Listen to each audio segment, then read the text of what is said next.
So imagine waking up in late February 2026. You reach for your phone, right?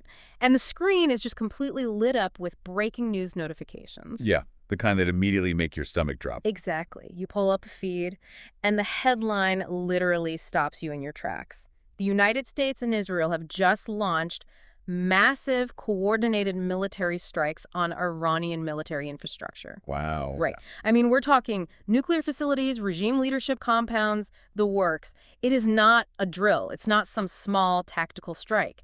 It is the violent climax of a buildup that has been brewing in the shadows for decades. And, the global shockwave from a moment like that, it does not take days to arrive. Hmm. It is instantaneous. Oh, absolutely. Yeah, it impacts everything from global markets to, frankly, the price of your morning commute. Because Iran immediately retaliates by doing the one thing they've always kept in their back pocket. They move to close the Strait of Hormuz. Which is huge. Right. For you listening, this is a narrow, incredibly vital waterway in the Middle East. Roughly 20% of the entire world's daily oil supply flows through that specific geographic choke point. 20%. Just gone. Yeah. When you suddenly cut off a fifth of the world's energy supply, the panic is absolute.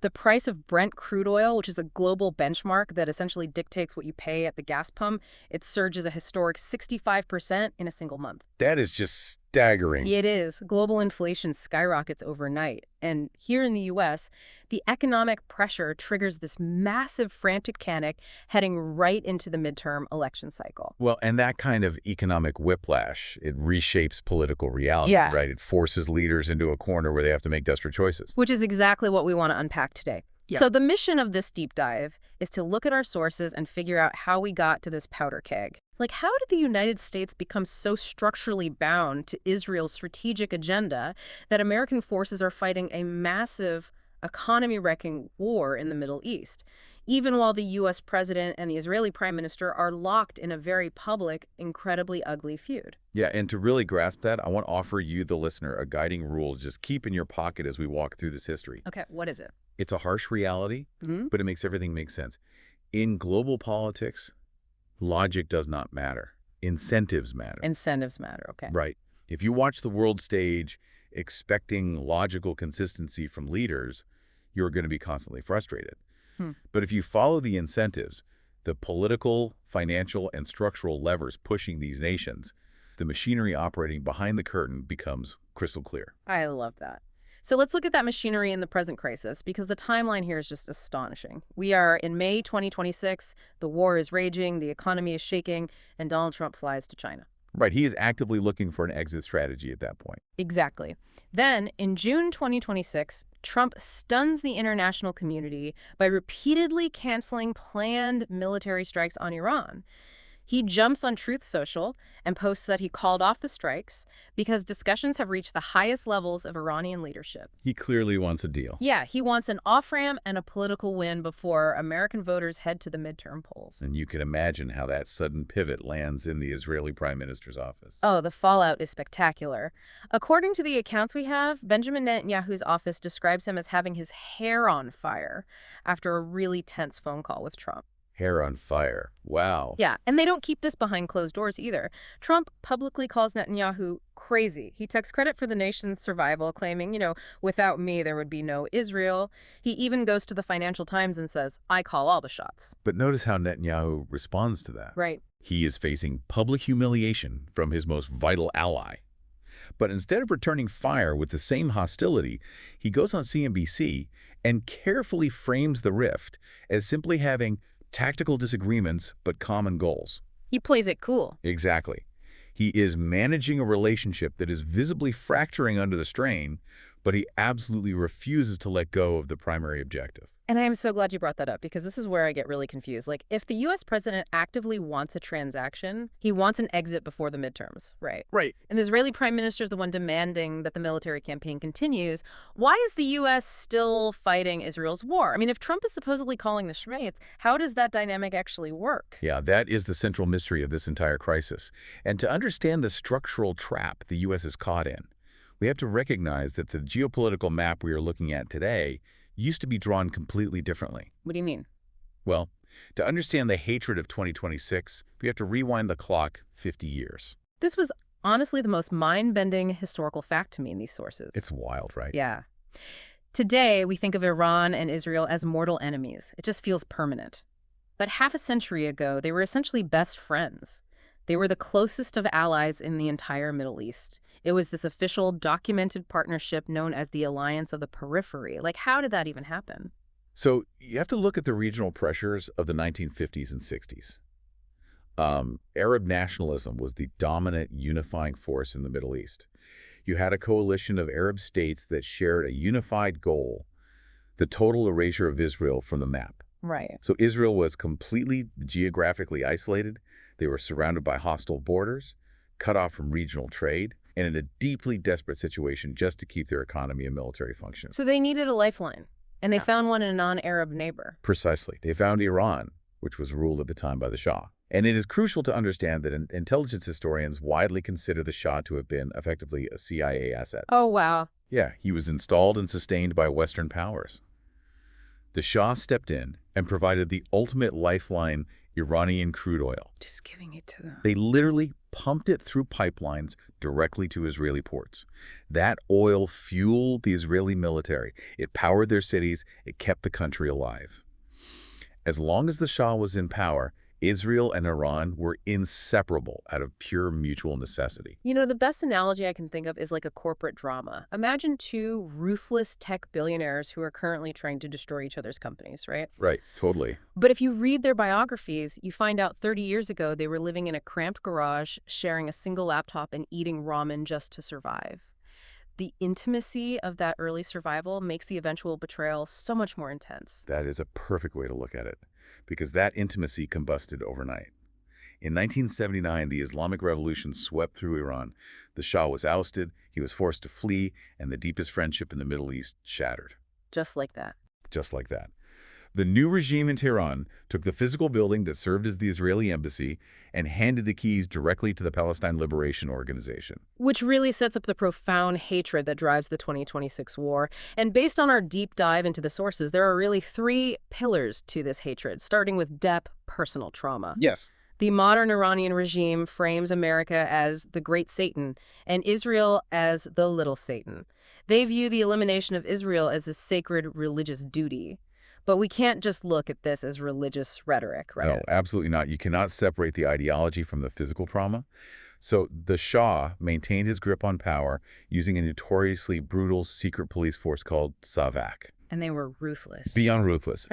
Sav actively hunted down political and religious dissidents and subjected them to systematic, horrific torture. The men who eventually took over the Iranian government, the clerics and commanders running the regime today, are the very people who survived those torture cells. Oh my. Yeah. So when they look at the United States and Israel, they don't just see political rivals. They see the engineers of their own personal suffering.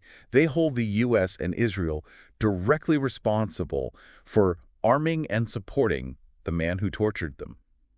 It is a profoundly personal vengeance. That context makes the animosity so much more visceral. Like, it's not just politics. Exactly. But trauma alone doesn't start a global war. That brings us to the second pillar, nuclear weapons. Because from the Israeli perspective, you have a massive neighbor whose leadership endured torture and is now swearing religious elimination against you. Which is terrifying enough on its own. Right. But what happens when that neighbor starts enriching uranium? It upgrades from a serious political headache to an absolute immediate existential threat. If a nation explicitly promises to wipe you off the map and then begins building the scientific infrastructure to create a weapon that can do exactly that in a single afternoon, you do not have the luxury of treating their words as empty rhetoric. Which totally explains the response. Israel couldn't afford to just sit back and wait for diplomacy to work, so they launched a relentless shadow war. A shadow war that defined the next 2 decades, yeah. It operated completely outside the bounds of traditional military conflict. This included the systematic, covert assassination of top Iranian nuclear scientists. Right, like something out of a spy movie. Literally. It also included the famous Stuxnet cyber attack, which is a perfect example of how this covert war was fought. Can you actually break down how Stuxnet worked? Because the idea of a computer virus physically destroying a facility just sounds like science fiction to me. It really was revolutionary at the time. So a centrifuge is basically a highly precise, high-speed machine used to enrich uranium. Yeah. They're incredibly delicate. Okay. Stuxnet was a piece of malicious code that infiltrated the closed computer networks of the Iranian nuclear facilities. It secretly commanded these physical centrifuges to spin wildly out of control or abruptly slow down until the sheer physical stress caused them to tear themselves apart. That is insane. But the genius of the code was that it simultaneously sent fake telemetry back to the control room. So the human operators looking at the screens saw perfectly normal operating data. Wait, really? Yeah, they were completely unaware that the machines in the next room were destroying themselves. That is incredible. And the Shadow War eventually steps out of the shadows. There is an operation detailed in our sources from June 2025. Yes, Operation Rising Lion. This was a massive escalation. Israel struck over 100 locations across Iran, including the highly fortified Natanz enrichment facility. And it worked. The intelligence assessment suggests that this operation successfully set Iran's nuclear timeline back by at least 2 to 3 years. But dropping bombs on nuclear sites triggers an immediate response, which brings us to the third pillar, proxy warfare.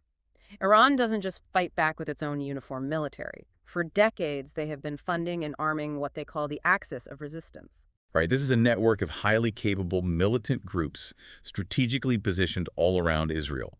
We're talking about Hezbollah to the north in Lebanon, Hamas in Gaza, the Houthis down in Yemen, and various armed militias operating across Iraq and Syria. So they're literally surrounded. Exactly. The massive war that kicks off in February 2026 didn't just fall out of a clear blue sky. It was the violent, inevitable culmination of nearly 40 years of this proxy conflict slowly boiling over. And it seems like Benjamin Netanyahu has been making this exact argument for his entire career. He has been just obsessed with this specific threat. Obsession is the right word. I mean, if you look at his political history, going all the way back to 1992, he stood in the Israeli parliament as a rising politician and declared that Iran was just 3 to 5 years away from a functional nuclear bomb. Wow, 1992. Yeah. And fast forward 20 years to 2012, he famously stood at the podium of the United Nations General Assembly holding a physical cartoon diagram of a bomb and drew a red line on it with a marker for the world to see. I remember that picture. Right.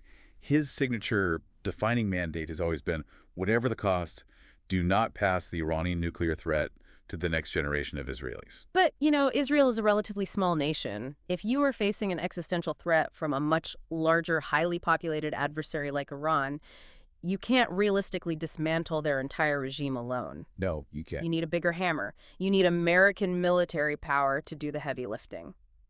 But how do you convince a superpower, one that is thousands of miles away, to fight that war for you? You provide them with a roadmap. If you want a superpower to execute your security goals, you have to present it to them, not as a favor, but as a comprehensive strategy that aligns with their own regional ambitions. And we actually have a copy of that roadmap. This is probably the most fascinating piece of evidence we're reviewing in this deep dive. Back in 1996, during his very first term as prime minister, Netanyahu drafted a geopolitical blueprint for the American government. It's titled A Clean Break, a new strategy for securing the realm. And when you read this document today, it is genuinely stunning. It methodically lays out 5 explicit, sequential steps to establish absolute Israeli security dominance in the region. Walk us through them. Sure. Step 1, dismantle the Oslo peace accords. Step 2, push America to invade Iraq and remove Saddam Hussein from power. Step 3, destabilize the regime in Syria. Step 4, heavily degrade Hezbollah in Lebanon militarily. And finally, Step 5, confront and neutralize Iran. I want you listening to really sit with that list for a second. Because when you map those 5 steps onto the actual history of the last 30 years, the reality is chilling. The Oslo Accords. Effectively dead. In 2003, the U.S. launches a massive invasion of Iraq. Right. Syria, fractured and decimated by a devastating civil war. Hezbollah, they suffered massive systemic losses in the intensive 2024 and 2025 military campaigns. And then, February 2026, U.S. and Israel are officially at war with Iran. Every single item on a wish list drafted in 1996 has been executed. It is a remarkable geopolitical checklist, just systematically completed over 3 decades. Now, I need to push back here. Because whenever you start talking about 30-year master plan secretly guiding American foreign policy, it immediately sounds like some midnight internet conspiracy theory, you know? So it sounds like a movie. Yeah. It sounds like mind control. How does a foreign nation actually get the United States to systematically check off these boxes? Well, it's not a conspiracy, and it certainly isn't mind control. It is simply the mechanics of deep institutional alignment. To execute a blueprint on that scale, A smaller nation requires structural dependency. They need the resources of a superpower to flow uninterrupted, regardless of who happens to be sitting in the Oval Office. And the resources flowing to Israel are staggering. We are talking about $3.8 billion every single year in American military aid. Beyond the money, they get top-tier American intelligence sharing, sweeping diplomatic cover, and those vital UN Security Council vetoes that consistently shield them from international sanctions or consequences. But the real question is how that flow of resources is maintained. Like, how does Israel compel the U.S. to continually foot this massive bill, especially when it causes severe friction like that bitter feud between Trump and Netanyahu we talked about? Right. The answer is a highly sophisticated machine that operates on three distinct levels: power, money, and narrative. I think it's crucial we take a quick timeout right here. Whenever you start mapping out political funding and religious voting blocks, things get very heated. Oh, absolutely. So our goal today is absolutely not to point fingers, take sides, or pass moral judgment on the voters, the organizations, or the politicians involved. We are strictly pulling from the source material. We are simply putting the machine on the lift and looking underneath to see how the engine actually works. That's exactly right. We are just looking at the mechanics. And the first gear in that engine is the Institutional Center of Gravity AI PAC, the American Israel Public Affairs Committee. Their entire legally stated function is to shape the U.S. political environment, to ensure unwavering support for Israel. And they operate with immense financial velocity. During the 2024 election cycle alone, AIPAC spent over $100 million in direct political funding. But how does that money actually translate to policy, though? It relies on a very clear incentive structure of carrots and sticks. Politicians who consistently align with AIPAC's policy goals are rewarded with substantial campaign funding, making their re-election campaigns much easier. So that's the carrot. Right. But politicians who deviate or criticize those goals face the stick. Their funding dries up, and they often find themselves facing well-funded primary challengers, specifically backed to unseat them. The pressure is so universally understood in Washington that Barack Obama even noted in his memoir that American politicians are fundamentally afraid to cross AIPAC. Okay, so that's the institutional pressure. But you can't just buy a government, right? You need actual voters. That brings in the second level, the religious dimension. Yeah, this is huge. There is a massive, highly motivated block of conservative Christian voters in the United States. And for this specific demographic, which is really the bedrock of Donald Trump's political base supporting Israel, isn't just a matter of good foreign policy. It is viewed as a strict theological obligation. They vote based on this conviction. Which perfectly complements the third level, the mega donors who amplify that political base. The materials highlight the late Las Vegas casino billionaire Sheldon Adelson and his wife Miriam. Right. They are legendary in political fundraising. Exactly. They didn't just donate to campaigns. They operated on the explicit driving belief that unconditional support for Israel must be the central organizing principle of U.S. foreign policy. By the time the 2020 election cycle rolled around, they had poured over $200 million into Republican political causes to ensure that alignment remained absolute. Wow. When you look at those three levels together, it creates what feels like an undeletable operating system. It's a perfect closed circuit. Israel needs American weapons and diplomatic protection to survive. Meanwhile, American politicians need the pro-Israel donors to fund their campaigns, and they need the pro-Israel religious voters to actually win their elections. Both sides are structurally locked in. Yeah. Netanyahu didn't use mind control. He just spent 30 years mastering exactly how to code his goals into the American political operating system. It is a brilliant utilization of leverage. And this specific dynamic, this closed circuit between the U.S. and Israel, is actually a masterclass in how modern global democracies function everywhere. It reveals three broad underlying truths about global power that extend far beyond the Middle East. Okay, let's get into those, starting with the first truth: legalized corruption. We have this tendency in the West to think that wealthy, advanced democracies have somehow eradicated corruption. But our source material points out that the corruption is just systemic and formalized. We've given it its own legal category. We call it lobbying. And it functions the exact same way across multiple industries. Interest groups aggregate capital, they fund candidates, those candidates win office, and then they craft or support legislation that directly benefits the entities that funded them. The transaction operates entirely in the open, fully protected by law. It's basically a VIP subscription service for legislation. The tobacco industry, big pharmaceutical companies, massive defense contractors, they all pay their subscription fee to get the regulatory environment they want. Because it has a legal framework, we don't apply our usual moral outrage to it. Right. But it means that foreign interference or foreign influence isn't an anomaly. It is a standard, fully legal toolkit available in almost every democracy on Earth if you have the capital to deploy it. Which flows naturally into the second global truce in progress: leverage over friendship. Hmm. The materials use the relationship between China and Pakistan as an incredibly clarifying example here. Oh, I found this part so interesting. Yeah, so China and Pakistan are not friends in any emotional or ideological sense. China invests heavily in Pakistan purely because a strong Pakistan creates constant strategic pressure on India, which is China's regional rival. The relationship endures solely because the transaction is deeply useful. I love that framing because the mechanism is so clear. The lesson for a nation trying to survive is to stop looking around the globe asking who your friends are. You need to ask what concrete, painful problems you can solve for other powerful nations. If a country relies entirely on the goodwill of the international community, they accumulate vulnerability.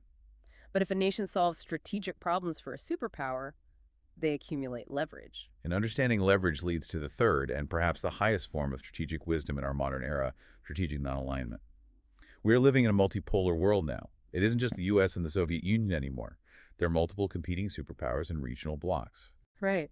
The nations that are surviving and thriving in this environment are the ones carefully maintaining trade, technology, and defense relationships across all those competing blocs. During the Cold War, they called it the non-aligned movement. Today, in business and geopolitics, we just call it optionality. You don't declare your total loyalty too early, and you absolutely never declare your loyalty to only one side. Because the moment you give up your room to maneuver, you surrender your power. In geopolitics, the nations that accumulate real lasting influence are the ones that ruthlessly maintain their optionality. Even when the pressure from superpowers to pick a side is overwhelming, you have to refuse to be owned. Wow, let's pull all of this together. We started this deep dive looking at a terrifying global shock in February 2026.